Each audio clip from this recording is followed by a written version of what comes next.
I bought a house with my own life savings and gave it to my daughter, Isabella, and my son-in-law, Brandon, so they could build a better life. I worked for 30 years cleaning offices, taking care of the elderly, and washing other people's laundry.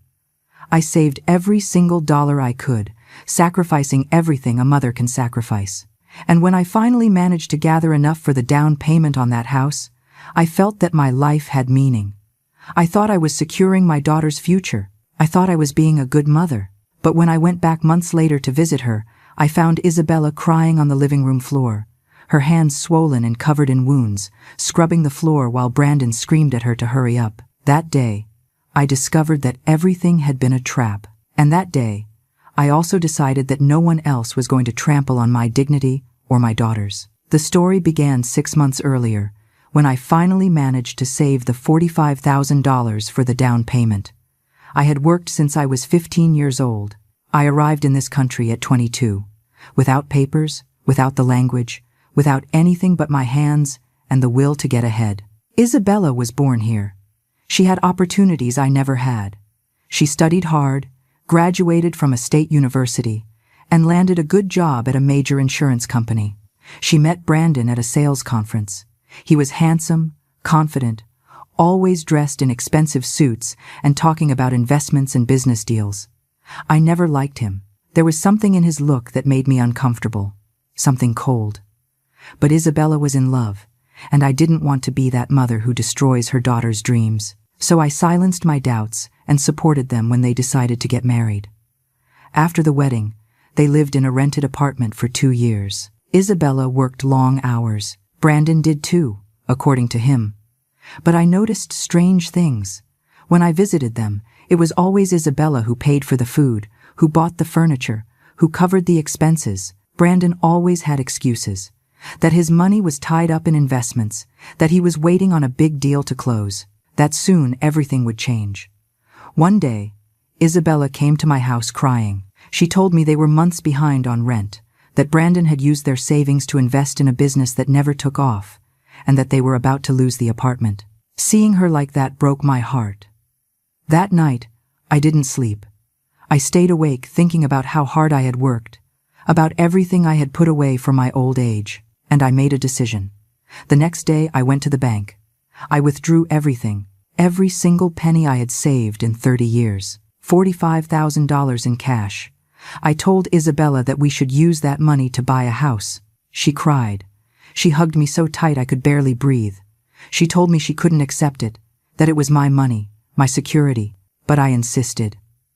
I told her that seeing her happy and secure was the only thing that mattered to me, that a mother doesn't measure her sacrifices, that everything I had was hers anyway.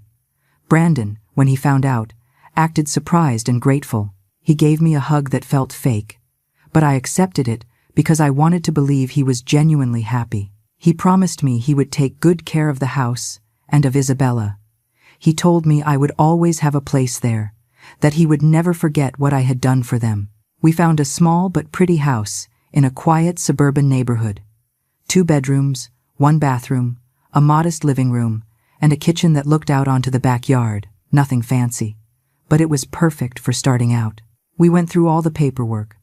I put down the entire down payment. The house was put in Isabella's name because she had established credit and could qualify for the mortgage loan more easily. I trusted them. We signed everything at the real estate office on a Tuesday afternoon. I remember Isabella couldn't stop smiling. Brandon was smiling too, but his eyes were scanning the papers with an intensity that made me uncomfortable for a second. I thought he was just excited. I didn't suspect anything else. They moved in 2 weeks later. I helped them pack, clean, and organize the furniture. I spent 3 full days painting the walls with Isabella. Brandon barely showed up.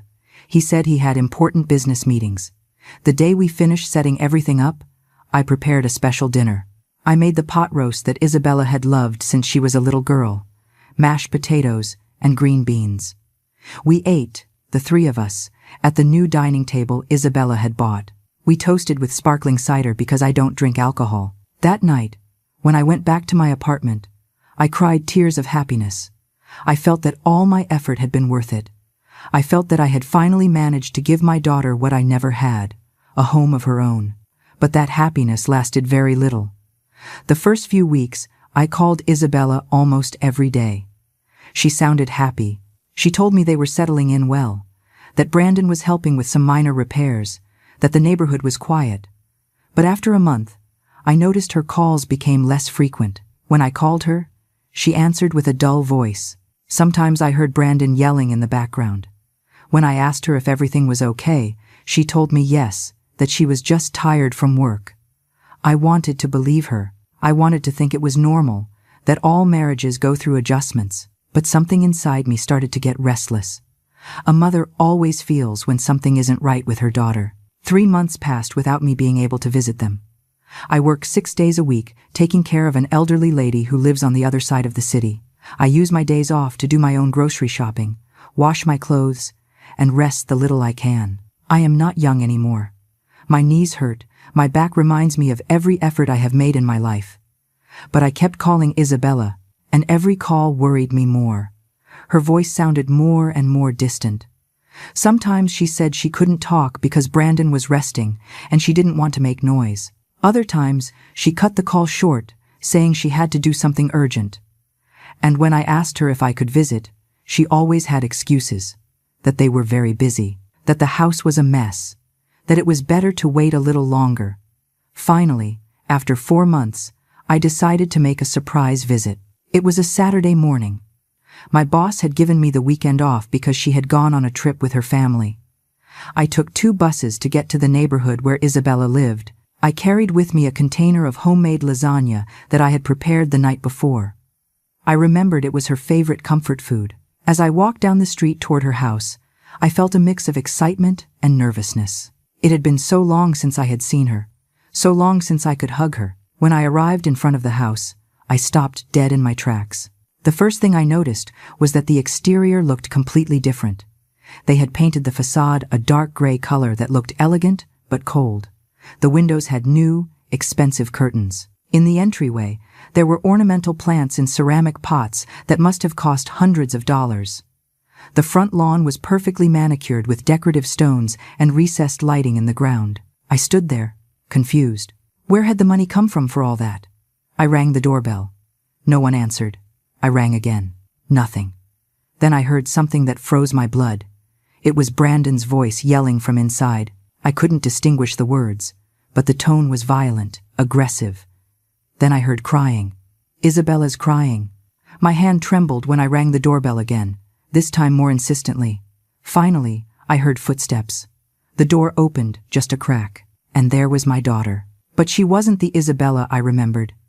Her hair was dirty and pulled back in a messy ponytail. Her face was pale, gaunt.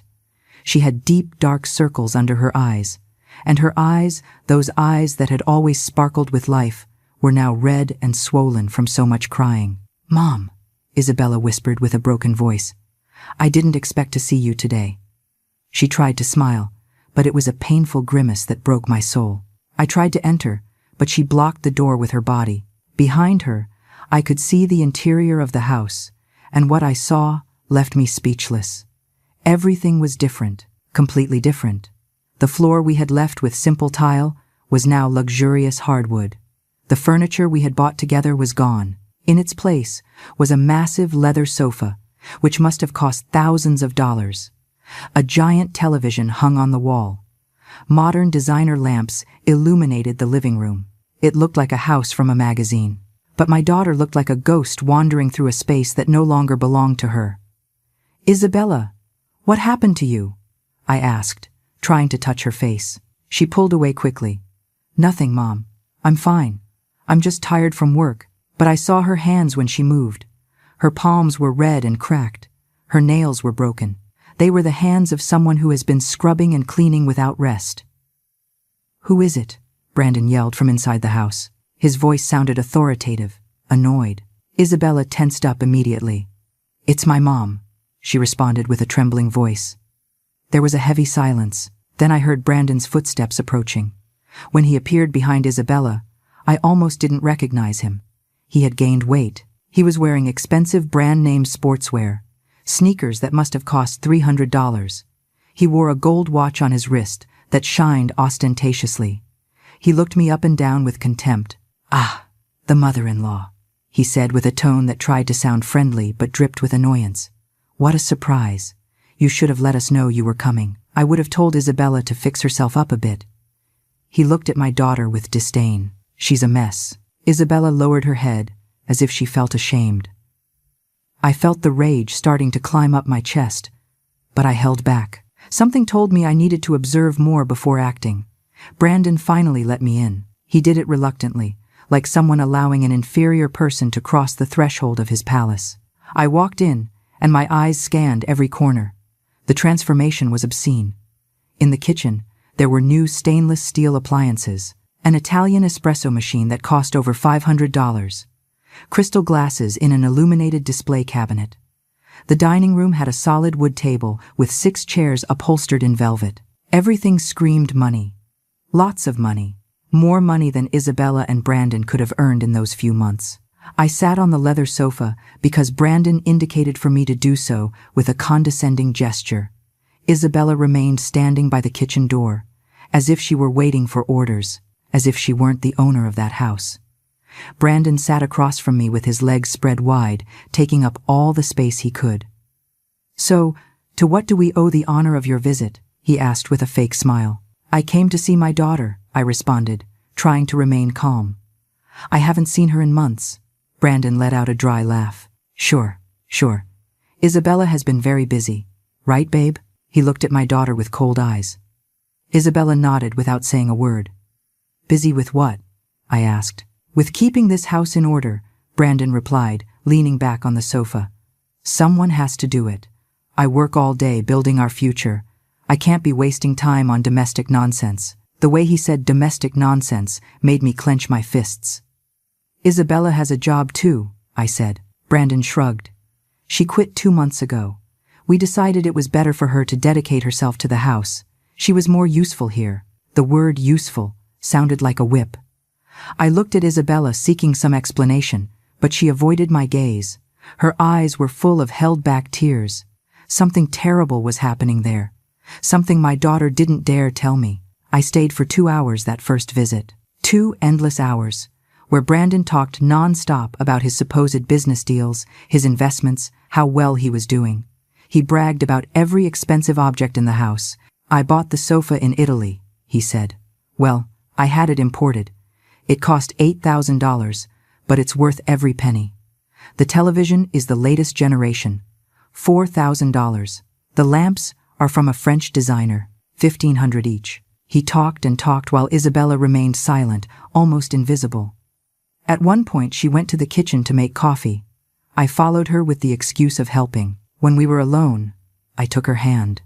Honey, what is going on here? I whispered. She pulled her hand away abruptly. Nothing, Mom.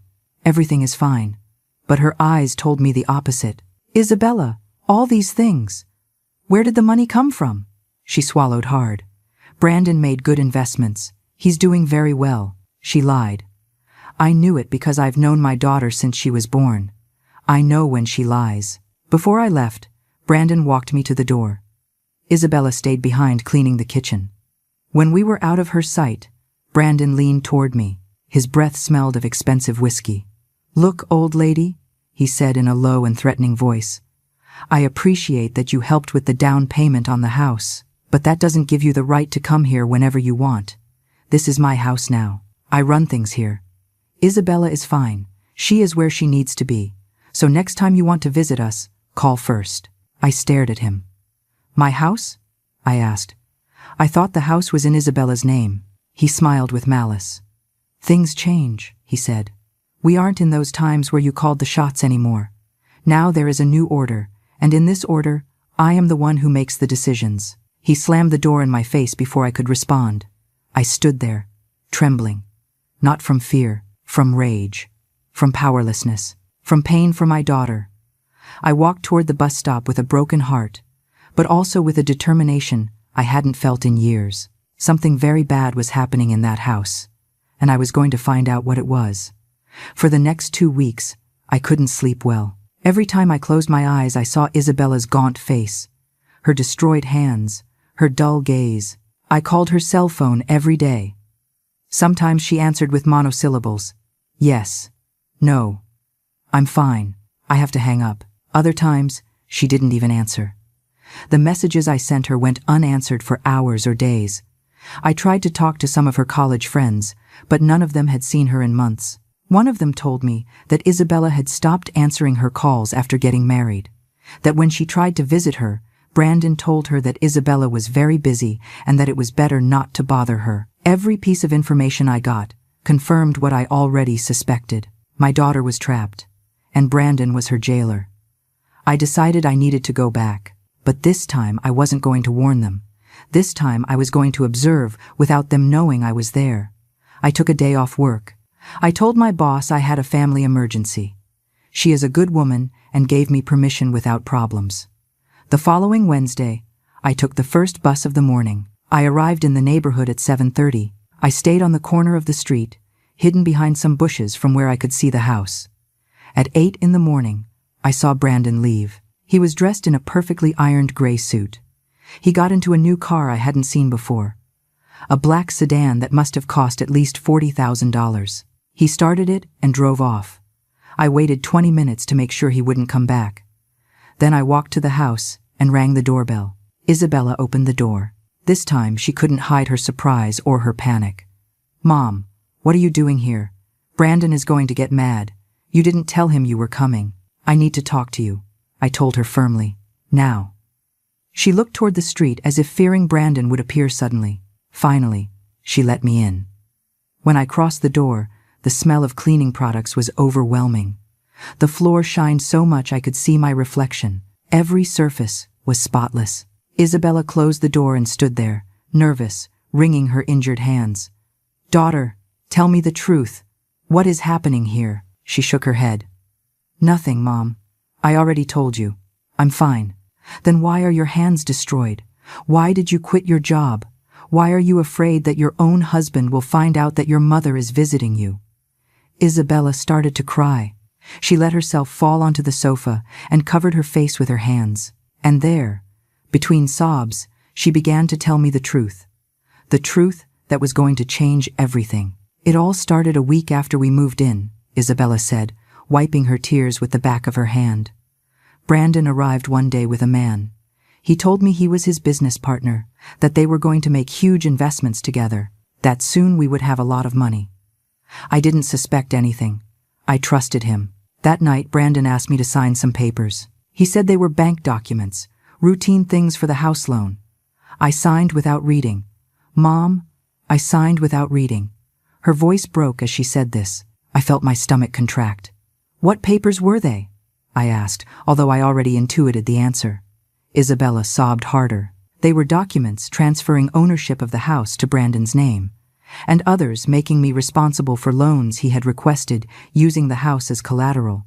"Mom, he took out $70,000 in loans. 70,000, and now everything is in his name. I have nothing. The house you bought for me is no longer mine." I froze. $70,000. My mind tried to process what I had just heard. Brandon had used the house I bought with 30 years of work to get into debt. And not only that, he had stolen the property by putting it in his name. "How is it possible that he could do that?" I asked, trying to control the tremor in my voice. Isabella curled in on herself. "He forged my signature on other documents. He has a corrupt notary friend who legalized everything. When I realized it, it was already too late. I went to the bank and they told me the house was registered in Brandon's name as of 3 months ago, that the loans were legal because he is the owner. I tried to talk to a lawyer, but Brandon found out. He took away my phone. He took away my credit cards. He took away all access to money. Now I can't even leave this house without his permission." "And your job?" I asked. "Why did you quit?" Isabella shook her head. "I didn't quit, Mom. He forced me to leave the job. He said a wife should be in the house, that my place was here serving my husband. At first, I refused. Then he started threatening me. He said that if I didn't do what he wanted, he was going to have you deported. He said he had contacts in immigration, that he could invent a story that you were illegal even if you aren't, that they were going to put you in a detention center and then send you back to our country. I couldn't risk it, Mom. I couldn't let him hurt you. So I quit. And since then, I've been here, trapped." Tears ran down my face. My daughter had sacrificed everything to protect me. She had allowed that monster to turn her into his slave for fear that he would hurt me. The weight of that guilt was unbearable. But the money from the loans, where is it? What did he use it for? Isabella pointed around the house. On all this. The furniture, the television, the new car, the expensive clothes. Brandon is obsessed with appearances. He wants people to think he is rich, that he is successful. He spends thousands of dollars on things we don't need just to show off.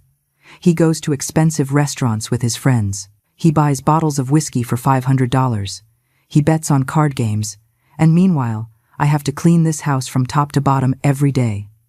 If he finds a speck of dust, he yells at me for hours. If the food isn't exactly how he wants it, he throws the plate at me. He has hit me 3 times, Mom. 3 times. And I can't do anything, because I have nowhere to go. I don't have money. I don't have a phone. I have nothing. Isabella stood up and rolled up the sleeve of her blouse. On her arm, there were bruises. Some fresh, others already yellowing, in different stages of healing. I felt something break inside me. I stood up and hugged my daughter with all the strength I had. She clung to me and cried like she hadn't cried since she was a child. "Forgive me, Mom," she said between sobs. "I ruined everything. I wasted your sacrifice." "No," I whispered with a firm voice. "You didn't ruin anything. He is a thief and an abuser. But I swear to you by everything that matters to me that we are going to fix this. We are going to get that house back. We are going to get him out of your life, and you are going to be free again." Isabella shook her head hopelessly. "There is no way, Mom. He has all the power. He has the house in his name. He has legal documents. He has contacts. We are nobodies." I grabbed her face and forced her to look me in the eyes. "Listen to me closely. I came to this country with nothing. I survived 30 years doing whatever was necessary.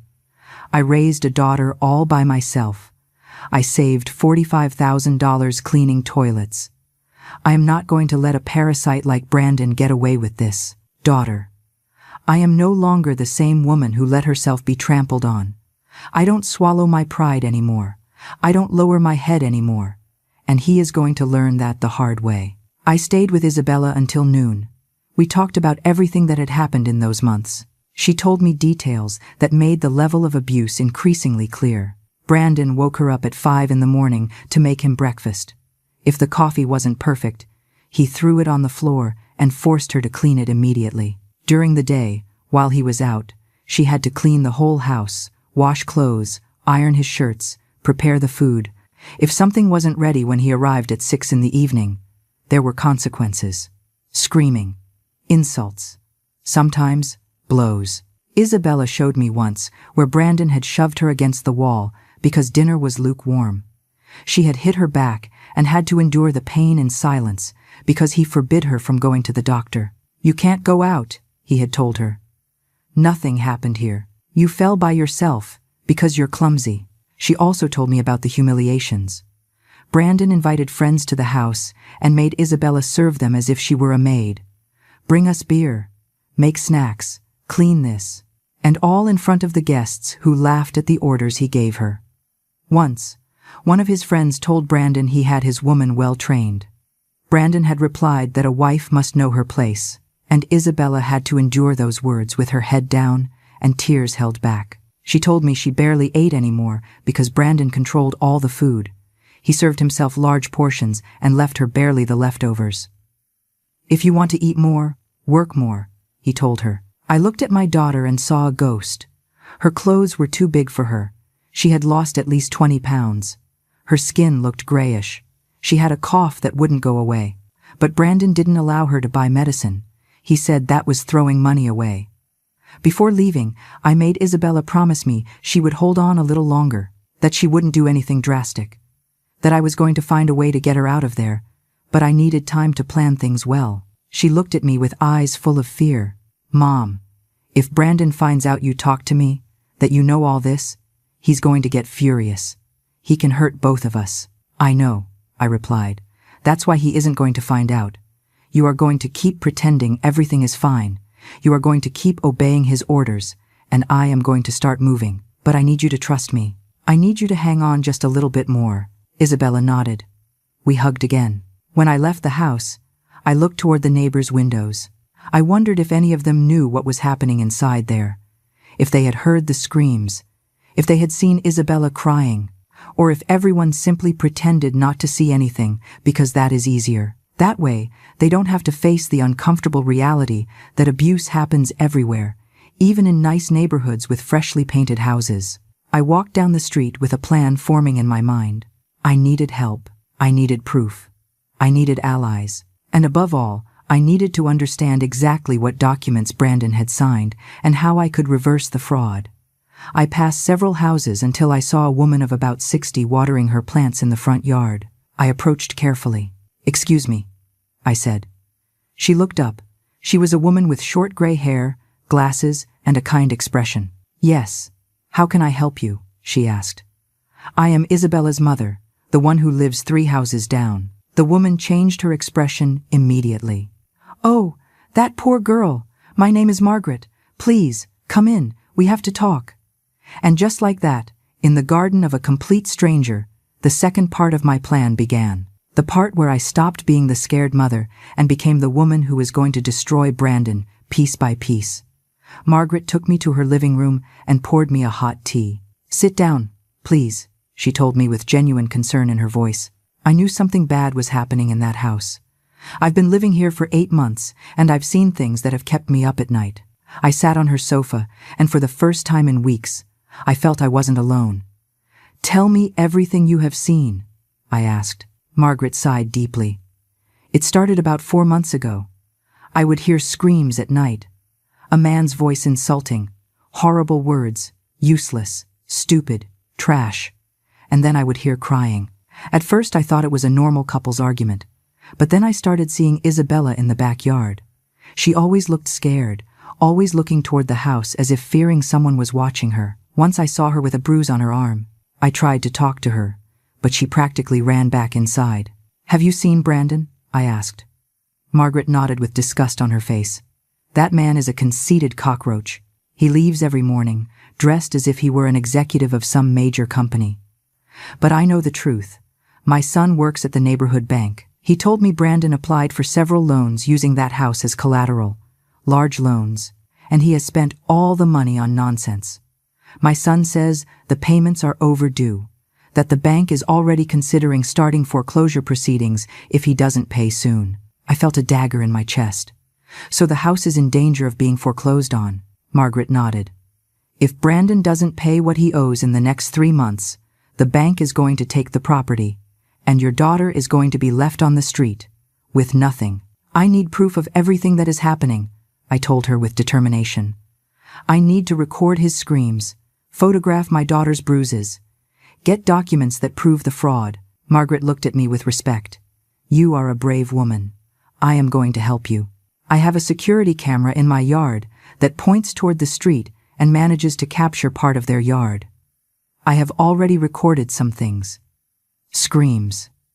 Brandon pushing Isabella outside one night. I can share those videos with you." My heart beat faster. That would be invaluable. Margaret got up and went to her computer. She showed me several videos. In one, you could see Brandon arriving late at night, stumbling drunk. In another, his screams were clearly audible, insulting Isabella. There was one especially disturbing video where you could see Isabella sitting on the back porch crying, with her head in her hands, while Brandon yelled from inside that she should go back to clean the bathroom because it wasn't perfect. "Do you know a lawyer?" I asked. "I need legal advice to recover that house and protect my daughter." Margaret thought for a moment. "My nephew is a lawyer. He specializes in fraud and domestic violence cases. He is good at what he does and has a good heart. I can call him if you want." "Please," I responded. "I need to talk to him as soon as possible." Margaret took her phone and dialed. She spoke briefly with someone and then passed me the device. On the other end of the line, I heard a professional but warm male voice. "Good morning. My aunt tells me you need urgent help. My name is Michael Dawson. I am an attorney, specializing in family law and real estate fraud. Tell me your situation." I took a deep breath and told him everything, every detail. The down payment I had paid, the house in Isabella's name, Brandon's fraud, the loans, the abuse, everything. Michael listened without interrupting. When I finished, there was a brief silence. Then he spoke with a firm voice. "Ma'am, what your son-in-law did is a federal crime. Forging documents, transferring property through fraud, using domestic violence to control his wife. All of that is legally actionable. But I need you to understand something important. These types of cases require solid evidence. Your daughter's testimony isn't enough. We need documentation, recordings, medical evidence of the beatings, witnesses." "I have some things," I responded. "Videos from a neighbor. And I can get more." "Perfect," said Michael. "Then we are going to work together. But I warn you, this is going to take time and strategy. We cannot rush. If Brandon suspects we are investigating him, he can destroy evidence or worsen the abuse toward your daughter. We need to move with intelligence." We agreed to meet the next day at his office. Margaret offered to accompany me. That night I slept better than I had slept in weeks. For the first time, I felt there was a path, that there was hope. The next day, I arrived at Michael's office at 9 in the morning. It was a modest but professional place. Michael was a man of about 40, with glasses and a serious but kind expression. He greeted me with a firm handshake. "Sit down, please. We are going to review everything step by step." He took out a notepad and started taking notes while I spoke. He asked specific questions. "Do you have receipts for the down payment?" "Yes, I have everything." "Do you have a copy of the original deed?" "Yes." "Did your daughter sign the transfer documents voluntarily?" "No, she was tricked." "Perfect. That is coercion and fraud." Michael explained the legal strategy to me. "First, we are going to request from the Recorder of Deeds all documents related to that house. We are going to review every signature, every date, every notary involved. If there are irregularities, and I am sure there are, we can challenge the property transfer. Second, we are going to document the domestic abuse. Your daughter needs to go to a forensic doctor so they can record her injuries. We need those official medical photographs. Third, we are going to collect all evidence of psychological violence, financial control, and threats. The videos the neighbor has are an excellent start. Fourth, we are going to investigate the loans Brandon requested. If he used forged documents or fraudulent information, that is another crime.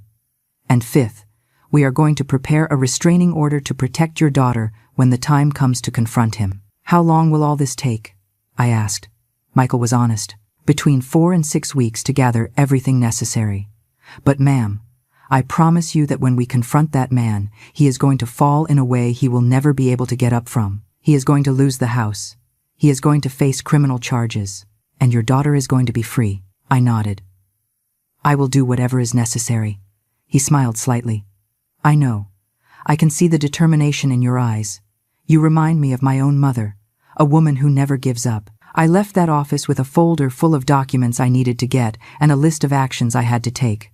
The plan was in motion. Now I just needed to execute it with precision and patience. Lots of patience. Because Brandon had no idea about the storm that was forming around him. During the next 4 weeks, I became a woman on a mission. Every day off I had, I dedicated to gathering evidence against Brandon. Margaret became my most important ally. She installed a second camera in her backyard that captured Isabella's house better. Every night, we reviewed the recordings together. And what we saw was worse than I imagined. Brandon yelled every day, every single day. Not a single day passed without him insulting my daughter. He called her stupid for not ironing his shirts well.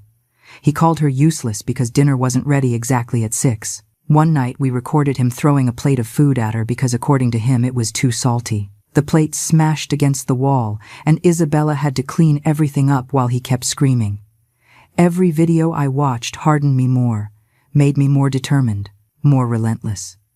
I also managed to convince Isabella to visit a doctor. It was difficult because Brandon controlled her every move. But one day I told her she had a fake medical appointment with me, and I needed her to accompany me. Brandon agreed reluctantly. We went to a clinic where Michael had coordinated everything with a trusted forensic doctor. The doctor examined Isabella and documented every bruise, every wound, every mark on her body. She had bruises on her arms, on her ribs, on her back. Her hands were full of small chemical burns from cleaning products. She had a cracked rib that never healed properly. The doctor took official photographs, wrote a detailed report, and gave us certified copies of everything. When we left there, Isabella was trembling. "Mom, if Brandon finds out about this, he's going to kill me." "He isn't going to find out," I promised. "And when the time comes to use this, he won't be able to touch you ever again." Michael worked in parallel, investigating the house documents. After 2 weeks, he summoned me urgently to his office. "Elena, I found something huge." He had papers scattered on his desk. The notary who legalized the property transfer to Brandon's name was disbarred last month for forging documents in other cases. This means all documents he notarized are under automatic suspicion. Furthermore, I checked the dates of the signatures. According to the documents, your daughter signed the transfer on March 15th, but I obtained the records from the hospital where she was admitted that same day for food poisoning.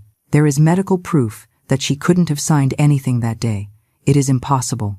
I felt a wave of hope. "So we can prove it is fraud." Michael nodded with a smile. "Not only can we prove it, we can destroy every document Brandon presented. Everything is fake.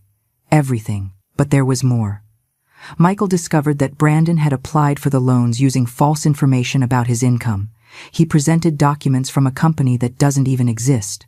He forged bank statements. He lied about having a management job he never had. The bank still doesn't know they were deceived. But when we show them, they are going to go after Brandon with everything.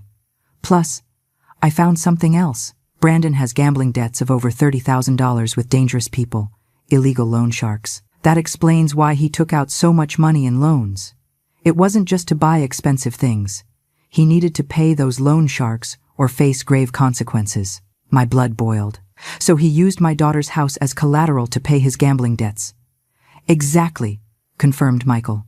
This man is a financial disaster waiting to explode, and your daughter is trapped in the middle of it all. Meanwhile, I kept visiting Isabella whenever I could. Always when Brandon wasn't there. Little by little, she started to recover some hope. At first, she didn't believe we could beat him. "He has all the power, Mom," she said. "He has the house in his name. He has documents. He has contacts." But I showed her every piece of evidence we were accumulating.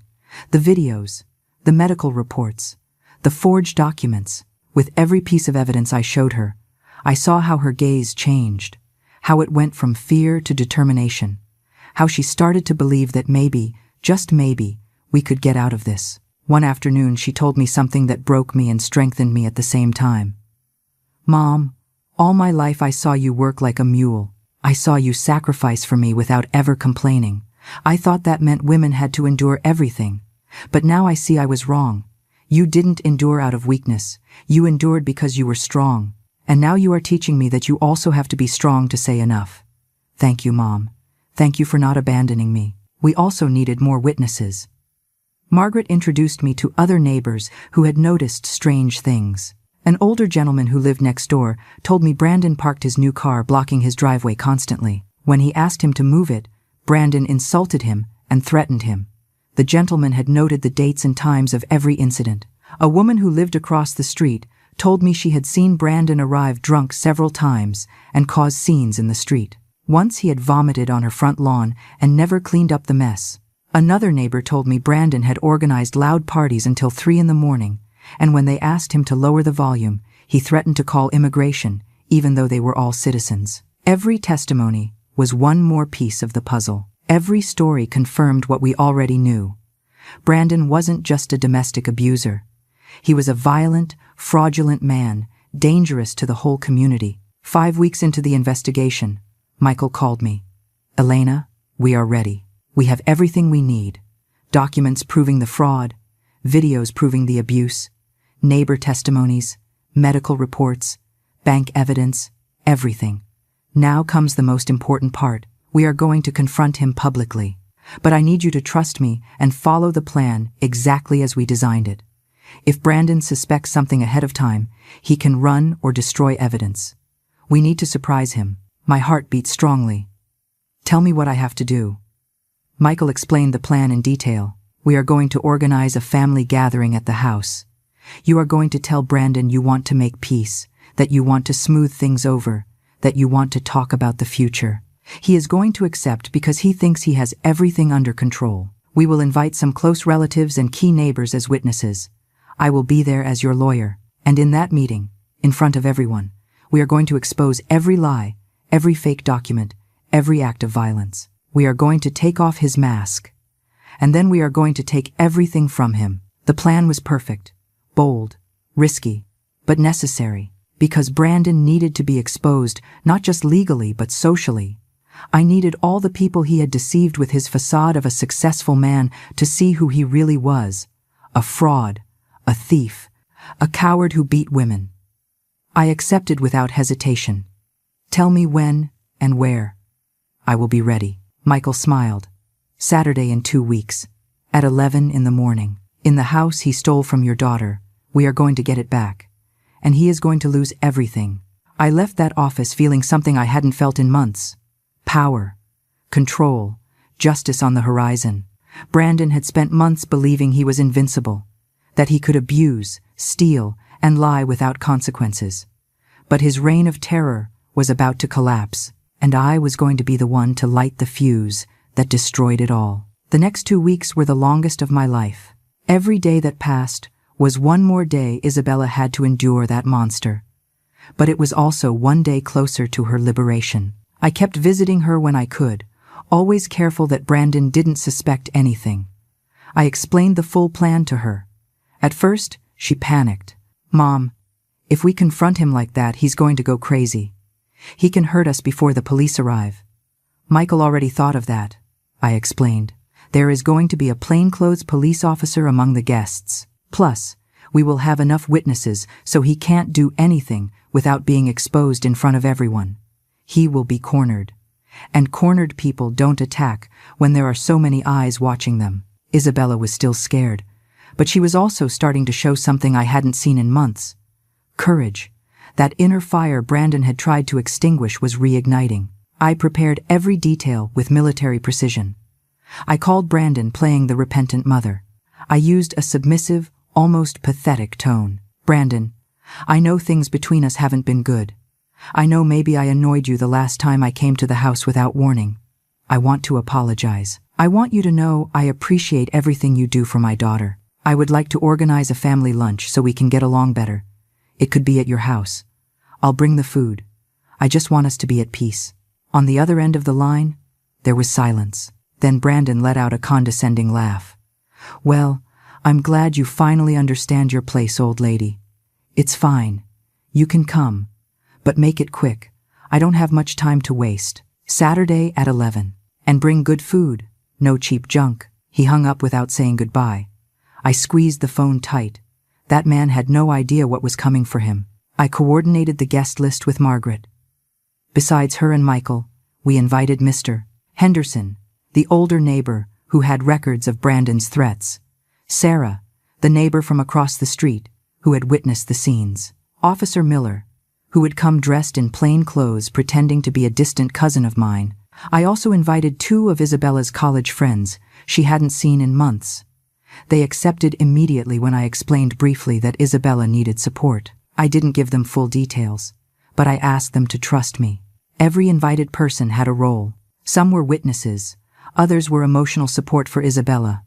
All together formed a net Brandon wouldn't be able to break. The trap was ready. We just needed the rat to fall into it. Friday night before the big day, I went to Margaret's house. She had prepared coffee and cookies. We sat in her living room. Elena, tomorrow is going to be a difficult day, she told me seriously. Brandon is going to react badly. He is going to deny everything. He is going to attack. He is going to try to manipulate the situation. You need to be prepared to stand firm no matter what he says. I know, I responded. I have thought of every possible reaction. I have mentally rehearsed every answer. Tomorrow he is going to see a different woman. I am no longer the submissive mother-in-law he can intimidate. I am the woman who is going to take everything from him. Margaret smiled. You remind me of myself when I confronted my ex-husband 20 years ago. He also believed he could control me forever. But there is a moment in every woman's life where she decides enough is enough. That moment is when we become unstoppable. And you, Elena, have already crossed that point. There is no turning back. That night I barely slept. Not from fear, but from anticipation. From the need for the moment of truth to arrive. At 6 in the morning, I was already awake. I showered. I dressed in simple but dignified clothes, black pants, and a white blouse. Nothing flashy. I wanted to look like the humble mother Brandon expected to see. I prepared all the food I had promised. Rice, beans, chicken with mole sauce, handmade tortillas, hibiscus tea, traditional food I had cooked all my life. But this time, every movement while cooking I did, thinking about what was coming. Every chop of the onion was an act of preparation. Every stir of the mole was a mental rehearsal of what I was going to say. At 9:30, I left my apartment with 3 large bags of food. I took the bus toward Isabella's neighborhood. My heart beat strongly but steadily. Firm. Decided. I arrived at the house at 10:40. Brandon opened the door with a fake smile. "Ah, you're early. How efficient. Come in. Come in." I entered carrying the bags. Isabella was in the kitchen. When our eyes met, I saw in her eyes a mix of terror and hope. I gave her a look that said everything. "Today it ends. Today you are free." Brandon followed me to the kitchen. "The food smells good. I hope you brought enough. Some more people are coming. You don't mind, do you?" He frowned. "Who is it? You only mentioned a small family lunch." "Yes," I responded calmly. "Some neighbors and friends of Isabella who haven't seen her in a while. I thought it would be good for you to socialize with the community." Brandon tensed up. "You didn't warn me about that. I don't like surprises, old lady." "Relax, Brandon," I said, keeping a soft tone. "It's just people who want to get to know you better. You are part of this family now. It's good that you integrate." He looked at me suspiciously, but his ego won out. Finally, he shrugged. "Whatever, let them come. Anyway, everyone is going to see how well I live." At 11 o'clock sharp, the guests started arriving. First Margaret with a salad, then Mr. Henderson with a bottle of juice, then Sarah with a dessert. Isabella's friends arrived together, hugging my daughter with tears in their eyes. Brandon received them with his fake smile, bragging about the house, pointing out the expensive furniture, the giant television. "Look at everything I have achieved," he said. "This house was a dump when we bought it. Now it's a jewel. I transformed it. I gave it value." Every word he said was a lie, and soon everyone was going to know it. Finally, Michael arrived accompanied by Officer Miller, dressed in plain clothes. Brandon greeted him without suspecting anything. Michael introduced himself as an old friend of the family, Miller as my cousin, all perfectly acted. We all sat around the dining table, 13 people in total. Brandon at the head, bragging, talking about his supposed business deals. Isabella next to him, quiet, hands trembling. Me across from Brandon, observing every gesture, every word, waiting for the exact moment. We ate in relative calm for 20 minutes. Brandon kept talking non-stop, that he had invested in real estate, that he had important contacts, that soon he was going to expand his empire. Lies upon lies. Finally, when everyone finished eating, Michael looked at me. It was the signal. I took a deep breath. It was time. I stood up slowly from my chair. Everyone went silent. Brandon looked at me strangely. "What's up, old lady? Are you going to give a speech or what?" I smiled.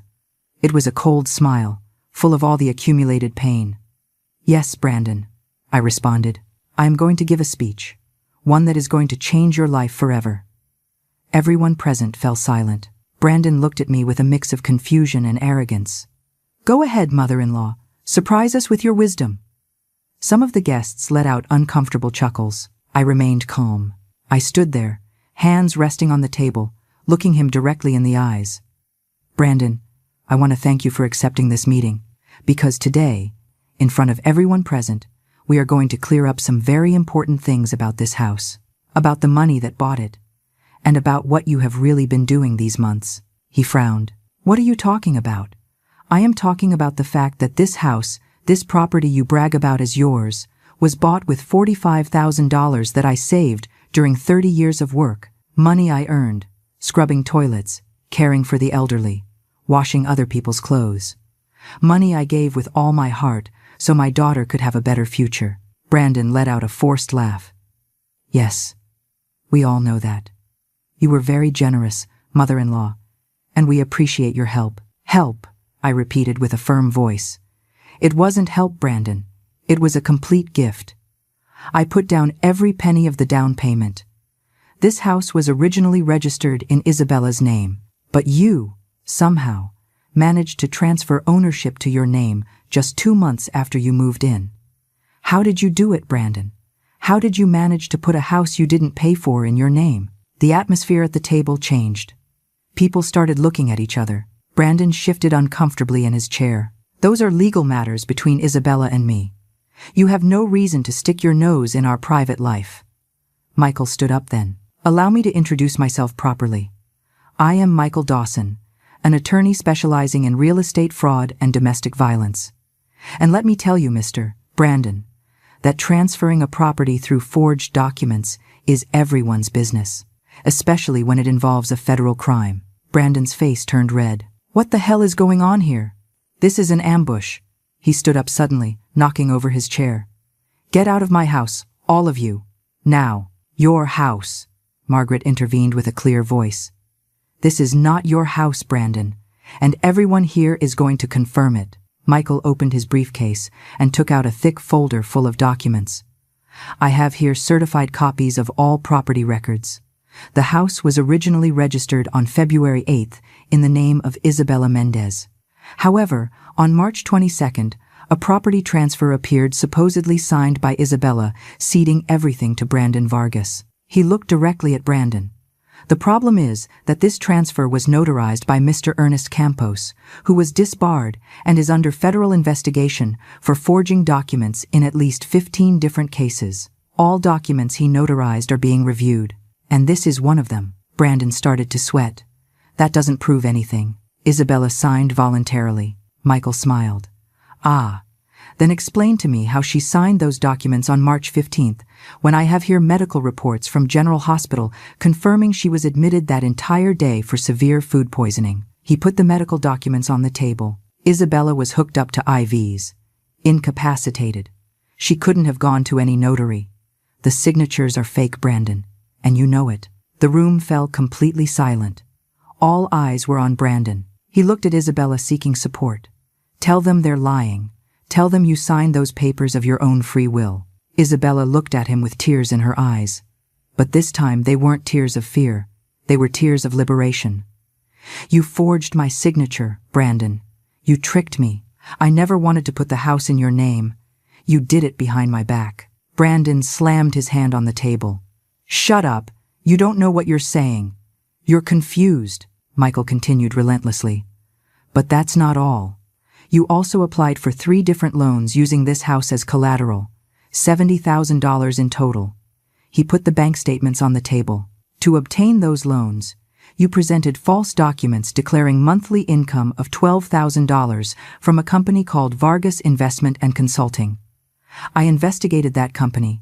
It doesn't exist. It never existed. You forged bank statements. You lied about your ability to pay.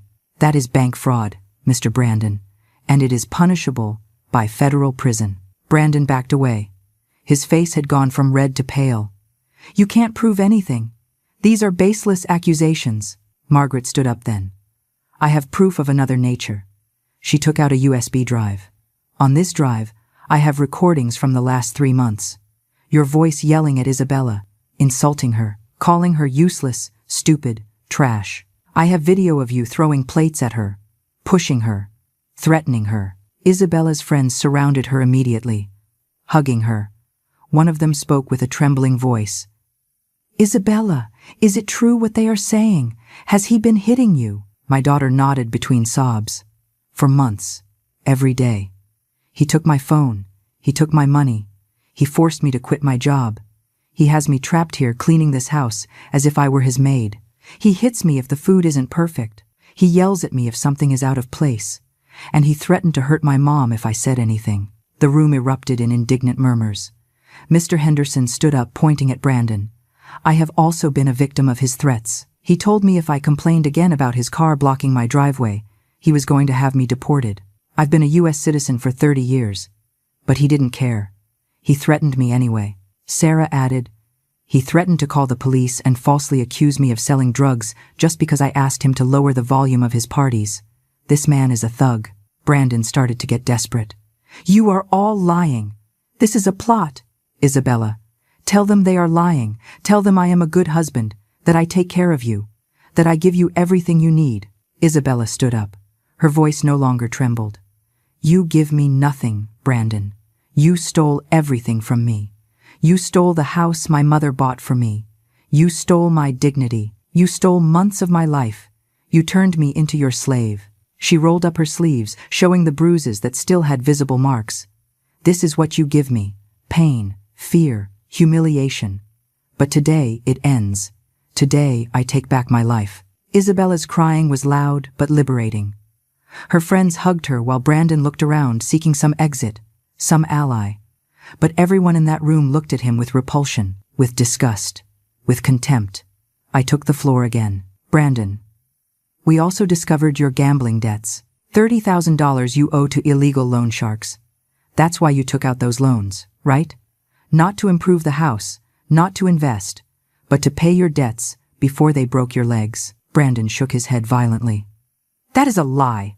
Everything you say is a lie. Michael took out more documents.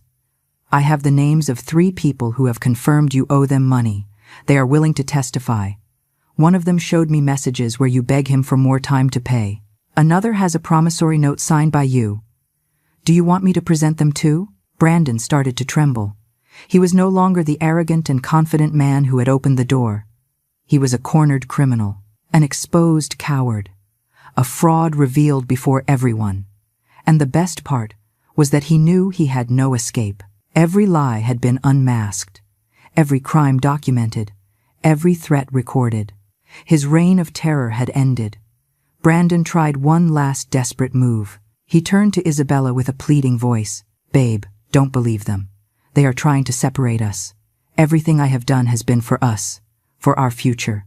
Yes, I made mistakes, but it was because I wanted to give you a good life. Forgive me. We can fix this together. Isabella looked at him with a mixture of pity and repulsion. You hit me, Brandon. You humiliated me. You robbed me. And now you want me to forgive you as if nothing happened? No, I am no longer the scared woman you could manipulate. It's over. Brandon immediately changed tactics. His face transformed into fury. Ungrateful bitch. I gave you everything. Without me, you would be nothing. This house, these furniture, all this exists because of me. And this is how you pay me, bringing these snakes into my own house to humiliate me. Miller, the police officer, finally identified himself. He raised his badge. Mr. Vargas, I am Officer Miller, and I recommend you calm down immediately. Any threat or violent act you commit right now will be used against you. Brandon went pale upon seeing the badge. You planned all this. It's a trap. Exactly, I responded with a cold voice. A very well thought out trap. Because men like you only understand when the power they think they have is taken away. For months you abused my daughter, believing no one was going to stop you, believing you were untouchable. But you were wrong. You underestimated a mother who would give everything to protect her daughter. And you underestimated a community that doesn't tolerate abusers. Michael continued. Mr. Brandon, besides everything presented here, I have a court order invalidating the property transfer. A judge reviewed the case and determined there was coercion and fraud. The house automatically reverts to the name of Isabella Mendez. You no longer have any legal right to this property. He took out the official document and put it on the table. Brandon looked at it as if it were a death sentence.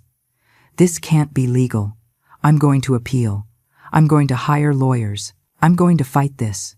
You can try, said Michael calmly. But I warn you that when the bank finds out you obtained $70,000 through fraud, they are going to file criminal charges. When the illegal loan sharks know you are being investigated, they are going to come to collect in less civilized ways. And when the judicial system processes all the evidence of domestic violence, document forgery, and bank fraud, you will face between 5 and 15 years in federal prison. So go ahead, hire lawyers, spend the money you don't have. You will only dig the hole deeper. Brandon looked around seeking support, but only found looks of disgust. Mr. Henderson spoke with a firm voice. Everyone in this neighborhood is going to testify against you. We are tired of your threats, your scenes, your lack of respect." Sarah added, "I am going to file a formal lawsuit for the threats you made against me. I already spoke to my lawyer." Margaret closed the circle. "And I am going to hand over all the recordings to the police and the district attorney. Your face is going to be on all the news as the fraud and abuser that you are." Brandon slumped in his chair. His world was collapsing before his eyes. But I wasn't finished yet. I approached him, leaned down to be at his level, and spoke in a low voice but full of power. "You underestimated me, Brandon. You thought that because I am an older woman, because I clean houses for a living, because I speak with an accent, I had no power. You thought you could abuse my daughter without consequences. But let me tell you something. I survived things you can't even imagine. I crossed borders. I worked 18 hours a day. I raised a daughter alone. I saved every damn penny for 30 years. And if you think I am going to allow a parasite like you to destroy all that, you are very wrong." I straightened up and spoke so everyone could hear. "Starting this moment, Brandon, you are going to pack your things and get out of this house. You have 2 hours. Whatever you don't take, we are going to donate or throw away. I don't want to see you near my daughter ever again." Brandon tried to resist. "I can't leave. I have rights. This is my house too." Miller stepped forward. "Sir, technically you are trespassing on a property that is no longer yours. If you do not leave voluntarily, I will have to arrest you for trespassing. Choose." Brandon looked at Isabella one last time. His face showed rage, humiliation, and some fear. Isabella held his gaze without blinking. "Get out, Brandon, and never come back." He got up abruptly, knocked some objects off the table in a last act of childish rage, and stomped up the stairs. We heard him opening and closing drawers violently, throwing things, cursing under his breath. Margaret and Sarah stayed close to Isabella, holding her, giving her strength. Michael and Miller watched the stairs, ready to intervene if Brandon tried anything violent. Mr. Henderson and I gathered the documents from the table, organizing them carefully. Every paper was proof. Every fake signature was one more nail in Brandon's legal coffin. 30 minutes later, Brandon came down the stairs, dragging 2 suitcases. His face was composed. Nothing remained of the arrogant man who had opened the door 2 hours earlier. He was just a defeated criminal. He stopped at the door and looked at us all. "You are going to regret this. All of you. I'm going to come back and I'm going to make you pay." Miller stepped forward. "That was a direct threat, Mr. Vargas. It was recorded in front of multiple witnesses. I suggest you leave before I decide to arrest you right now." Brandon left, slamming the door. We watched him get into his car and speed away. When the sound of the engine faded, the house fell silent. A different silence. A silence of peace. Of liberation. Isabella let herself fall onto the sofa, and for the first time in months, she cried without fear. She cried, releasing all the accumulated pain. Her friends hugged her. Margaret brought her a glass of water. I sat next to her and stroked her hair, like when she was a little girl.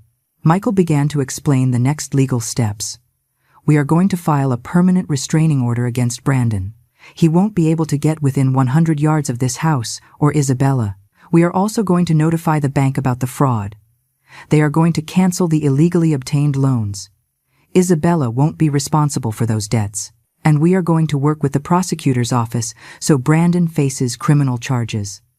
With all the evidence we have, prison is almost certain." Mr. Henderson asked, "And if he tries to come back? If he tries to hurt Isabella?" Miller responded, "That's why I am going to do regular patrols through this neighborhood for the next few weeks. And Isabella has my direct number. At the first sign that Brandon is approaching, I will be here in minutes." Margaret offered, "I am going to keep the security cameras active. If he shows up around here, it will be recorded immediately. Isabella isn't alone. All of us are going to protect her." Sarah stood up. "I am going to organize a neighborhood watch chain. We are all going to be on the lookout. If we see Brandon's car or any suspicious activity, we will alert each other immediately. This neighborhood looks after its own, and Isabella is one of us." Isabella's friends also promised to visit her regularly. "We aren't going to let you isolate yourself again," they told her. We are going to be here for you, always. I looked at everyone present. My heart filled with gratitude. Thank you, I said with an emotional voice. Thank you all for helping us, for believing in us, for not turning away when my daughter needed help. You gave us hope back. Margaret hugged me. Women take care of each other, Elena. That's how it should be. Michael put away his documents. I will be in constant contact. Anything you need, don't hesitate to call me. This case sets a precedent. We are going to make sure Brandon pays for everything he did, and we are going to recover every penny he stole. That night, after everyone left, Isabella and I stayed alone in the house. It was the first time in months she was there without fear, without tension, without having to walk on tiptoes so as not to bother her executioner. We sat on the sofa. She rested her head on my shoulder. Thank you, Mom, she whispered, for not abandoning me, for fighting for me, for teaching me that I deserve better. I hugged her tight. Daughter, you have always deserved the best, and now you are going to have it. We are going to get your life back. You are going to go back to work. You are going to smile again. You are going to be you again. And never, never again are you going to allow someone to treat you like that. She nodded. Never again, Mom. I promise. We stayed like that, hugging, until night fell completely. It was the end of a nightmare, but it was also the beginning of a new life. A life where my daughter was free, where justice had prevailed, where the abuser had fallen. The following days were of reconstruction. Isabella and I spent the weekend cleaning the house of all of Brandon's presents. We took out the clothes he had left and donated them. We took down the photos where he appeared and threw them in the trash. We moved the furniture so the layout would be different. We wanted the house to feel like a fresh start, like a space that finally belonged to Isabella without the shadows of her abuser. Margaret came to help us. She brought new plants for the garden, brightly colored flowers that gave life to the place. Sarah arrived with new curtains. Something more cheerful, she said. So more light comes in. Little by little the house transformed. It was no longer the cold and ostentatious palace Brandon had created. It was a warm home, a refuge, a place where my daughter could breathe without fear. The following Monday, Michael summoned us to his office with news. The bank reviewed all the documents and confirmed the fraud. They have officially canceled the 3 loans Brandon obtained illegally. Isabella has no responsibility for those debts. Furthermore, they are pressing criminal charges against Brandon for bank fraud. Isabella sighed with relief. So the house is safe. Completely, confirmed Michael. The property is registered in your name without any associated debt. It is yours, free and clear. I also have good news about the restraining order. It was approved by the judge. Brandon cannot get within 100 yards of you, your house, your work, or any place where you are. If he does, he will be arrested immediately.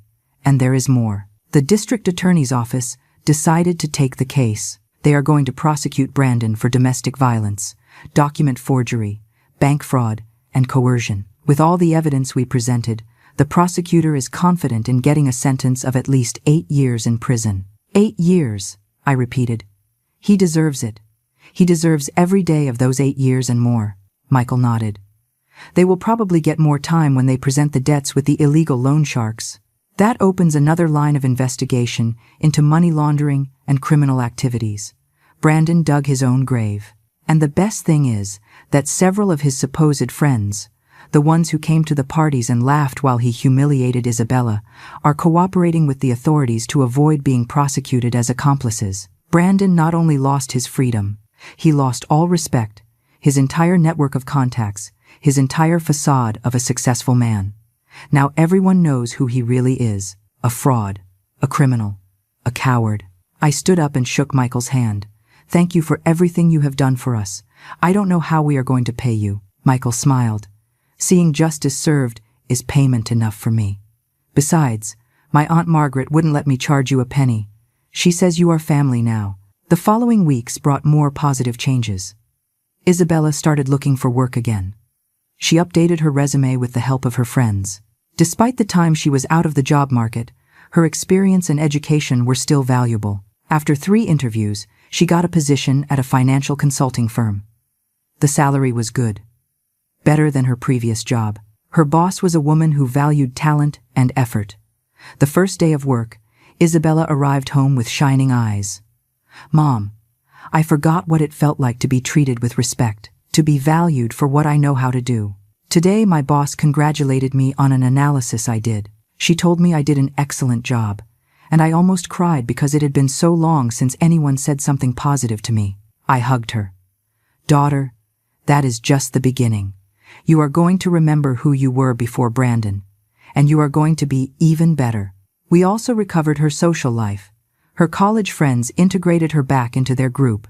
They went out to dinner, went to the movies, met for coffee and conversation. Isabella started laughing again, that genuine laugh I hadn't heard since before she got married. One day she told me, "Mom, I realized I lost so much time, years of my life, trying to please a man who was never going to be satisfied, who was never going to value me. But I'm not going to live like that anymore. I am going to live for me. I am going to be happy for myself. I don't need anyone to complete me. I am already complete." Her words filled me with pride. My daughter had been reborn from the ashes, stronger, wiser, more aware of her own worth. Brandon had tried to destroy her, but he only managed to forge her in steel. As for Brandon, the news that arrived was satisfying. He was formally arrested 2 weeks after the confrontation. Margaret called me excited. "Elena, they just took Brandon out of his apartment in handcuffs. There were TV cameras. He's going to be on the evening news." Indeed, that night we saw a report on the news about a real estate fraud and domestic violence case. They showed Brandon's photo being led away by police. The reporter explained he had been accused of multiple crimes, that he faced years in prison, that several victims had presented testimony against him. His face was everywhere, on the internet, in the local papers. All his business contacts, his acquaintances, the people he had fooled with his image of a successful man, now knew the truth. His reputation was destroyed, his future cancelled, his freedom lost. And I didn't feel pity. I felt justice. The trial was fast. With all the evidence presented, Brandon's defense had no arguments. He tried to claim it was all a misunderstanding, that Isabella had signed the documents voluntarily, but the medical reports proved otherwise. He tried to say there was never violence, but the videos, the photographs, the testimonies of multiple witnesses destroyed that lie.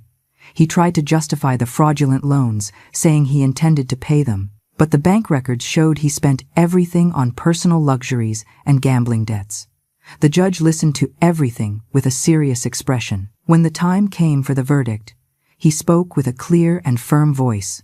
"Brandon Vargas, you have been found guilty of bank fraud, document forgery, aggravated domestic violence, and coercion. These are grave offenses that demonstrate a pattern of abusive, manipulative, and criminal behavior. Taking into account the severity of your crimes and the lack of remorse shown, I sentence you to 12 years in prison without the possibility of parole before serving 8 years. Isabella and I were in the courtroom when the sentence was read. She squeezed my hand tightly. When Brandon was led out of the room in handcuffs, he looked at us with hatred. But we were no longer afraid of him. His gaze no longer had power over us. He was just a defeated man, facing the consequences of his own actions. We left the courthouse, and the sun was shining brightly. Isabella took a deep breath. "It's over, Mom. It's really over," I nodded. "Yes, honey, it's over." And now the good part begins. Margaret, Michael, Sarah, Mr. Henderson, and Isabella's friends were waiting for us outside. They hugged us. They congratulated us. We all went to eat to celebrate. We weren't celebrating revenge.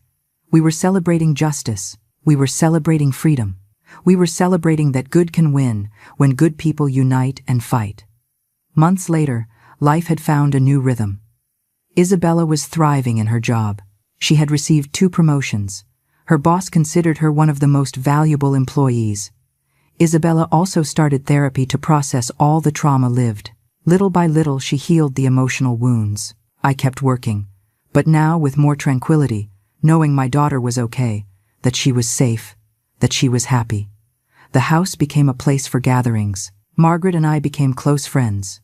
We drank coffee together every Sunday. Isabella's friends came over frequently.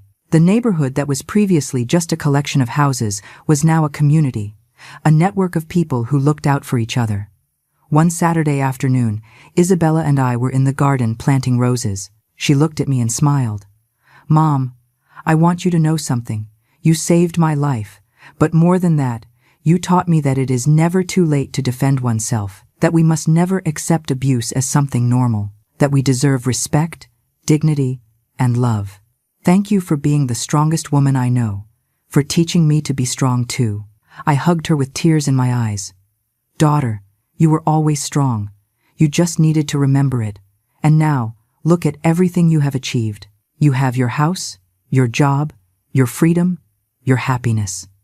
This is what I always wanted for you." We stayed there, hugging in the garden that was now blooming with life. I thought about the whole journey, about the 30 years of work, about the $45,000 saved, about the pain of seeing my daughter suffer, about the rage of discovering the abuse, about the determination to fight, about the victory of seeing justice served, and I knew it had all been worth it. Because in the end, we didn't just recover a house, we recovered our dignity, our strength, our life. And no one, absolutely no one, would ever take it from us again. This was our victory. This was our story. And it ended not with revenge, but with something much more powerful. It ended with freedom, with justice, and with the certainty that when women unite and fight, they can overcome any darkness.